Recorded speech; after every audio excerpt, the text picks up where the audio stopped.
Live from the Ball State News Center, this is NewsLink Indiana in high definition. Good evening and welcome to NewsLink Indiana. I'm Jenna Liston. And I'm Siano. Thanks for joining us. The University of Oklahoma has severed ties with the Sigma Alpha Epsilon fraternity following a video released by the local chapter showing members chanting racist remarks. The chapter was immediately shut down. University President David Boren said the school will be, quote, an example to the entire country of how to deal with this issue. NewsLink Tony Sandlaben is live outside of Ball State Sigma Alpha Epsilon House with more on the reaction from Muncie's local chapter. Thanks, guys. I'm here standing in front of Ball State Sigma Alpha Epsilon House, where the members inside have simply been instructed by their national headquarters to keep quiet. I tried speaking to their chapter president earlier today. He directed me to their national spokesperson, who told me he would simply get back to me at a later date. All of this coming in the wake of a video going viral halfway across the country. Video shows members of the Sigma Alpha Epsilon fraternity chanting racist remarks in unison and openly saying they would not allow African Americans in their chapter.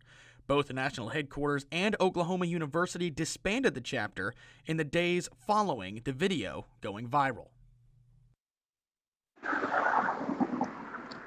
Now, with this being said, make sure it's clear the actual fraternity, the national organization, is not getting shut down, only the chapter at Oklahoma University. Now, all this coming in a swift and decisive way. The president of the university says that they will be an example of how to handle issues like this in the future.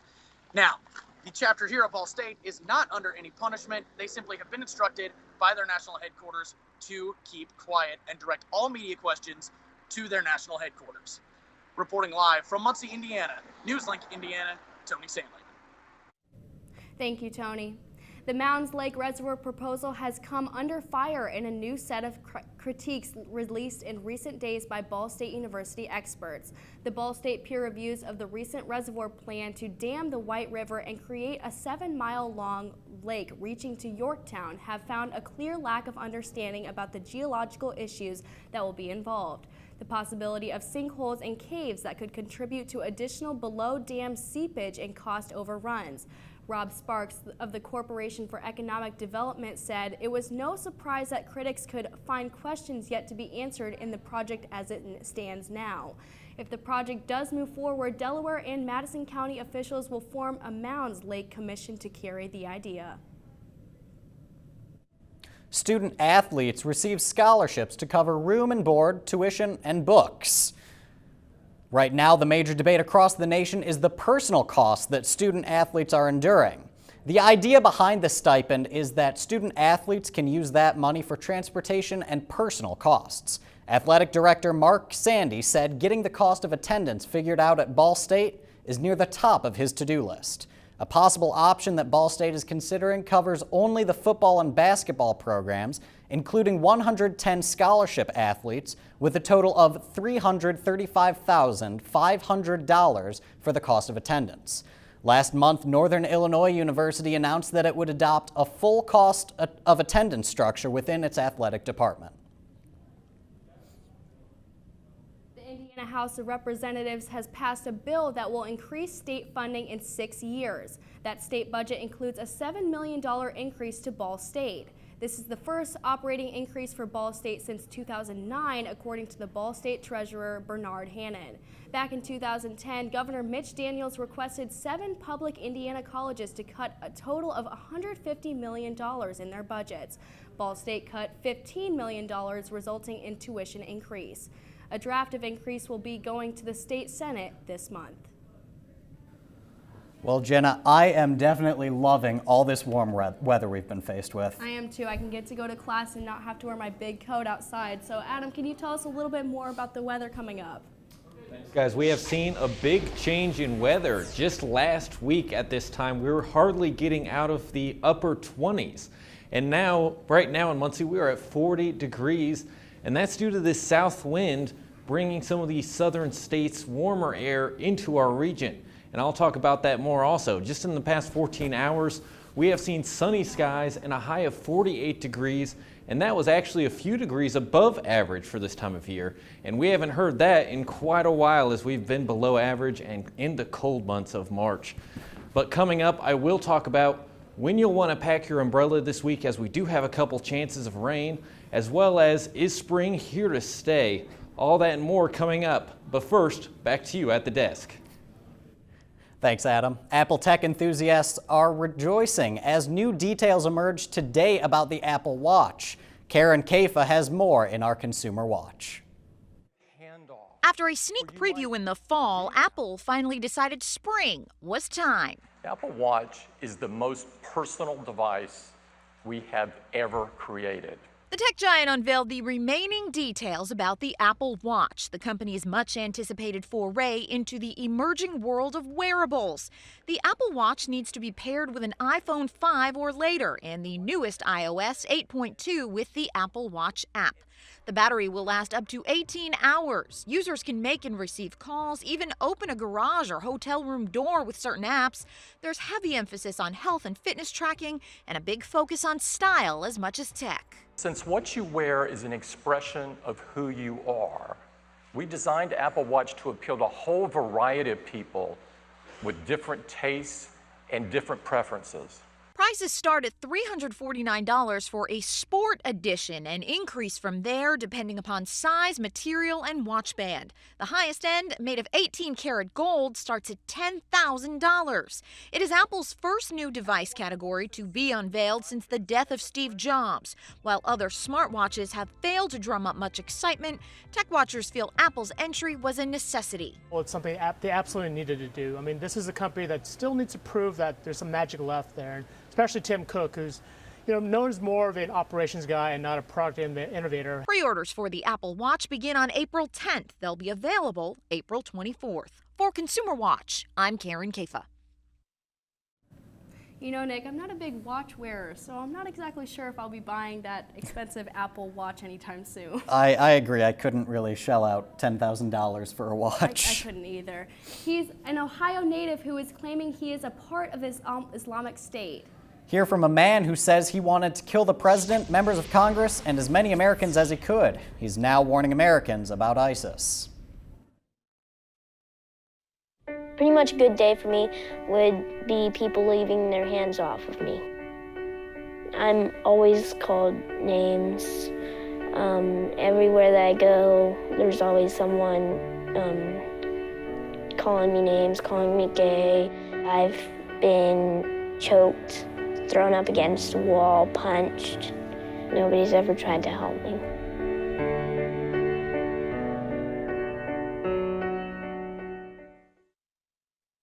From the Ball State News Center, you're watching NewsLink Indiana in high definition.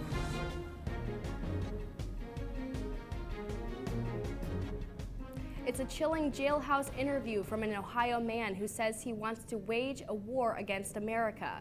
Christopher Cornell is speaking out about the charges that he plotted a terror attack, admitting to it and more. CNN's Pamela Brown reports. Inspired by ISIS, Christopher Cornell boasts his thwarted attack on the president and the Capitol building would have been devastating. Although it would have been a major attack against America, the events that will follow are dangerous and more enormous.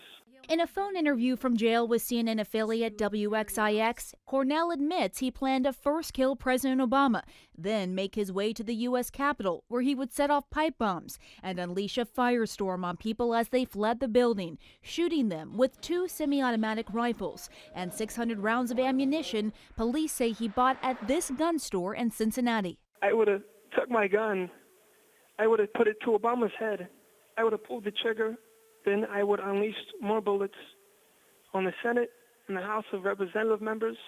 Then I would attack the Israeli embassy and various other buildings full of kuffar and want to wage war against those Muslims.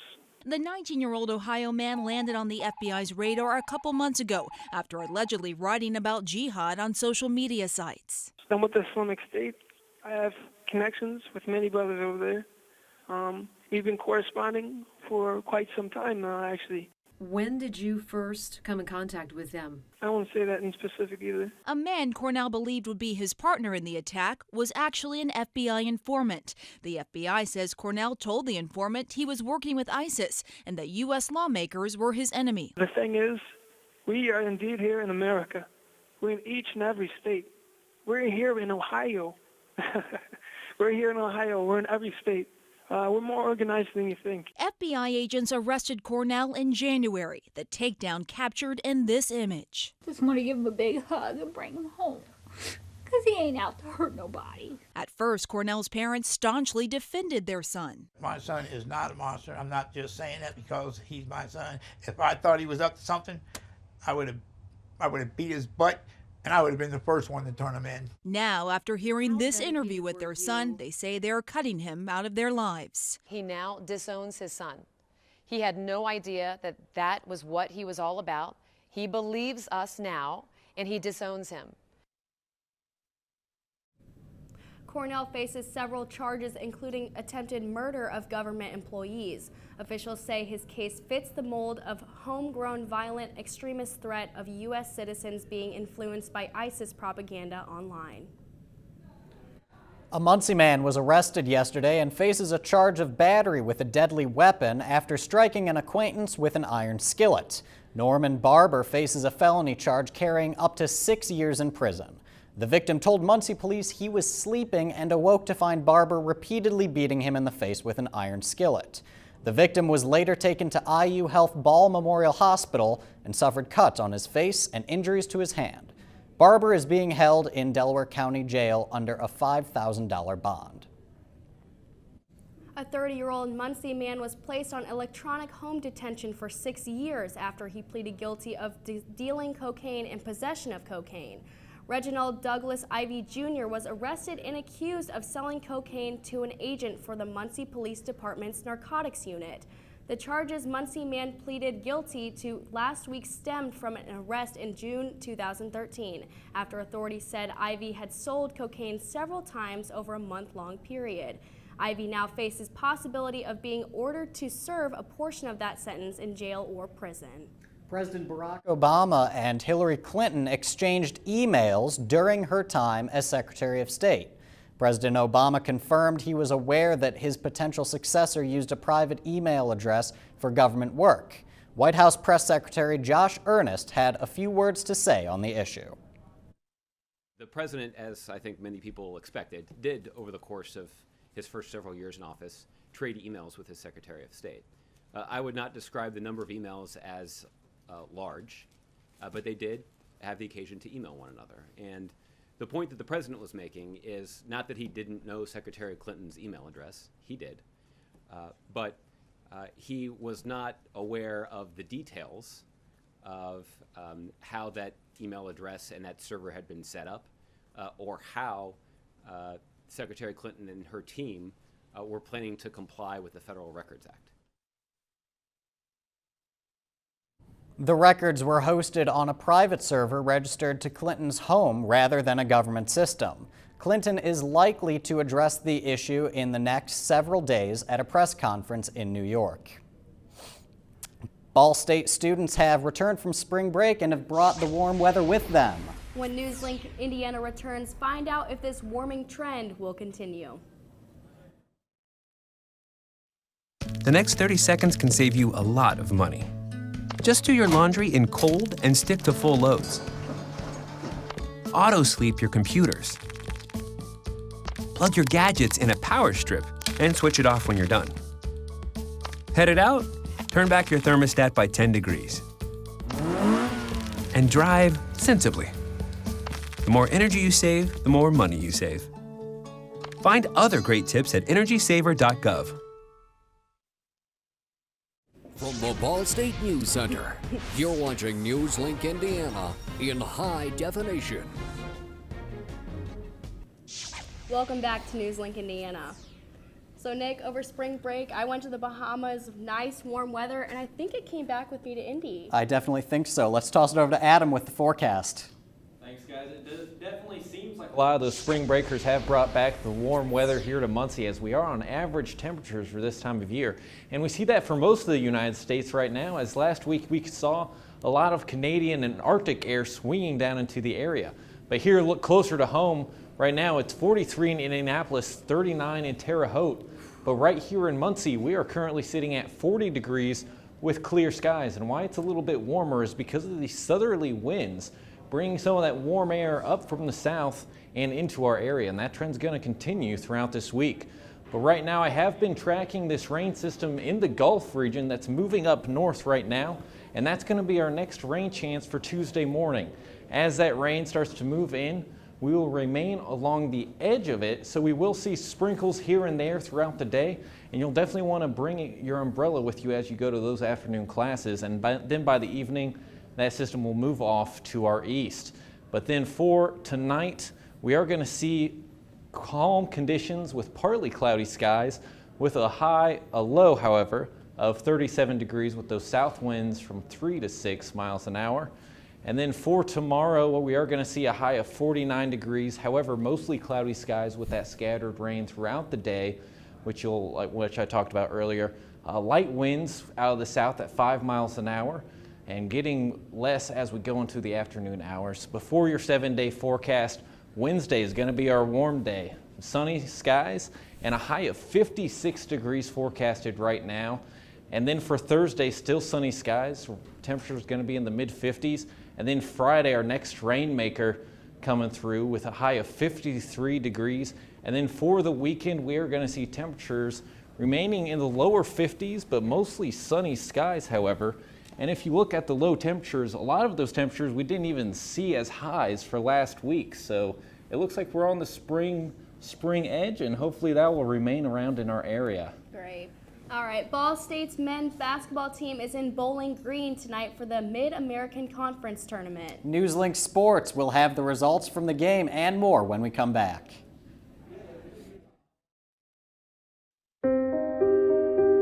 Here's to the things that can keep us safe.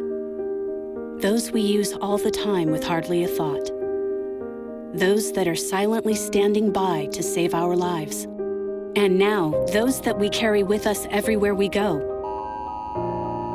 Many mobile devices will now bring you wireless emergency alerts, real-time information directly from local sources you know and trust. With the unique sound and vibration, you'll be in the know, wherever you are. From the Ball State News Center, you're watching NewsLink Indiana in high definition. Welcome back to NewsLink Indiana. I'm Caitlin Ewing with sports. The Ball State men's basketball team traveled to Bowling Green tonight to start the Mid-American Conference Tournament play. NewsLink Indiana's Alinga English has more.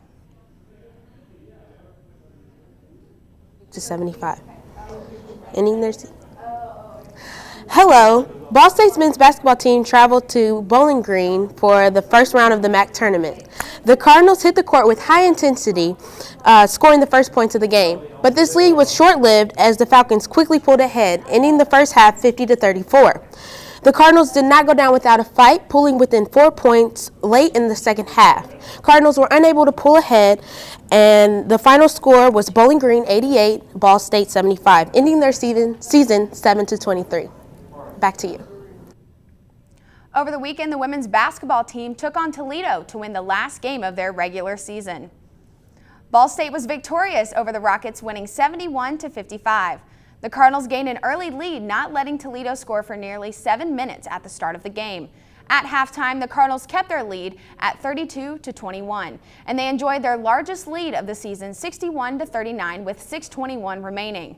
Jill Morrison was the leading scorer with a game high of 20 points, with Renee Bennett scoring her career high of 18 points and Natalie Fontaine adding 12. Kaylin Jose led with 5 assists. With the Cardinals' win, they clinched the number 2 seed in the MAC. They will be heading to Cleveland for their game on Friday that starts at 2:30. The Ball State baseball team suffered a 5-4 loss to Northwestern on Friday at the team's spring break trip in Port Charlotte, Florida. The Cardinals were down the entire game. They tied with Northwestern 2 times, but overall could not pull through. The Wildcats took the final lead in the top of the 11th to claim their victory. The Cardinals got a win over the Dartmouth on Saturday, 7-4. They got 15 hits in the game, which is their second highest single game total this season, and also had 4 doubles.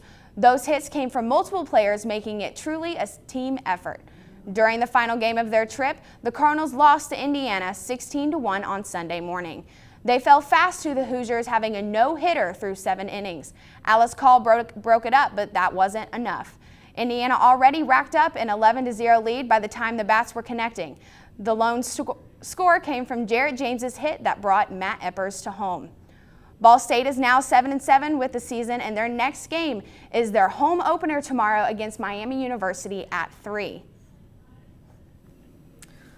A new TV show made history last week, and a big country band is coming to Ball State. Rob Conant has entertainment news coming up next.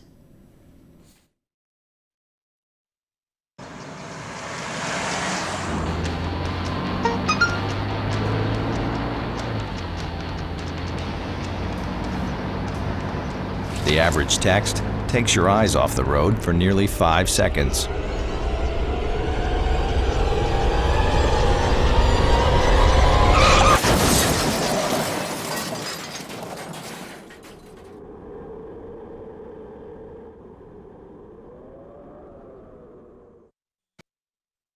From the Ball State News Center, you're watching NewsLink Indiana in high definition. Hey, welcome back to NewsLink Indiana. I'm Robert Conant with your entertainment news. Ball State students are just getting back from spring break this week. NewsLink Indiana's Bree Isom went out for this week's quick question and asked students where they vacationed this year. State students have returned to campus from spring break, and I interviewed some students today on what they did over their spring break. I went to Florida with my family for spring break, and I would say that I love having it early. I've usually had it later in March, but this year, since we had it so early, the weather was actually really nice, surprisingly, and I'm glad that we got it out of the way, kind of, and now I can just focus on school and we get out earlier, and it just all worked out. I didn't go anywhere for spring break. Instead, I just went home to my small town in Missouri and hung out with my friends and my family, and it was a lot of fun. For spring break, I went to Steve Aoki concert in Chicago, and I didn't like spring break being this early because all the other schools have spring break next week or the week after. And this was your NewsLink Indiana quick question. I'm Bree Isom. Back to you guys in the studio.